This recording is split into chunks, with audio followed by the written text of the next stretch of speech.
Bonjour Myriam Izam. Bonjour. Myriam Izam, vous êtes doctorante en sciences de gestion et du management au LEMNA, Université de Nantes. Oui, et Grenoble École de Management. Et Grenoble École de Management. Papier dans Management et Data Science, éclairage sur l'évolution de la fabrique de la décision à l'ère de l'IA. La grande question, l'impact de l'IA, mais cette fois-ci sur la question de la décision. Alors, comment on en vient à travailler sur cette question dans le cadre de sa thèse de doctorat?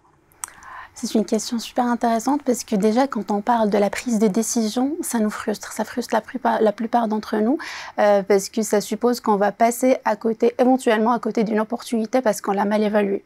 Donc c'est là où la technologie est rentrée en jeu parce qu'elle vient offrir son potentiel, parce que nous on est des humains donc on a des limites cognitives. Il y a l'intelligence artificielle parmi d'autres technologies qui vient nous offrir son potentiel.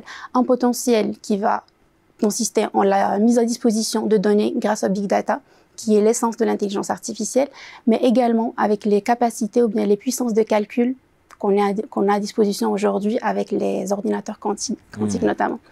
Avec votre papier, vous pointez un point qui est très juste, que tout le monde note, qu'aujourd'hui la majorité des individus est partagée entre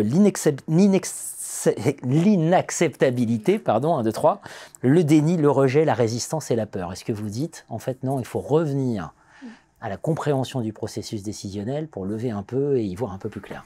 Parce que justement, nous, avec nos capacités limitées, on ne peut pas faire le meilleur choix. Donc, je reviens à la théorie de Simon pour la prise de décision. Et si on suit cette méthodologie ou bien ce modèle qui est proposé par Simon, on saura qu'on est toujours à la recherche de la solution la plus satisfaisante. Ce qu'il y a nous permet de faire, c'est qu'il va, grâce à ses capacités de puissance, va essayer d'analyser un maximum de données pour nous guider, pour qu'on puisse faire le meilleur choix possible, ou bien le choix le plus satisfaisant pour nous.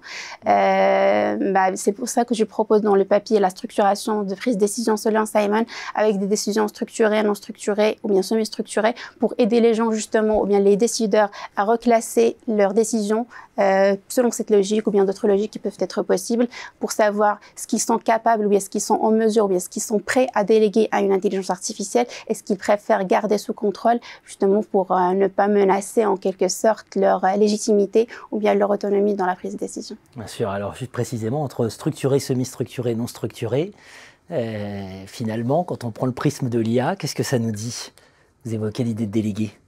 Le structuré c'est délégable et le non structuré c'est pas délégable, c'est ça? Le structuré, des fois on n'a même pas besoin de faire appel à l'IA parce qu'il suffit de faire de l'automatisation.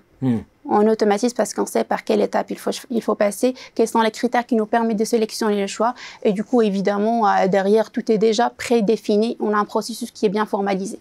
Quand on est sur de semi-structurés, là, ça devient intéressant parce qu'on a des parties qui sont structurées et des parties qui ne sont pas structurées. Donc, on va faire appel aux capacités d'analyse parce que l'IA, elle a plusieurs capacités. Elle a des capacités descriptives, des capacités prédictives et des capacités prescriptives. Donc, ça va dépendre vraiment du niveau de profondeur ou bien de ce que nous attendons de l'IA. C'est la définition de l'attente, en fait, précisément. Ça a permis de définir le périmètre pour savoir est-ce qu'on...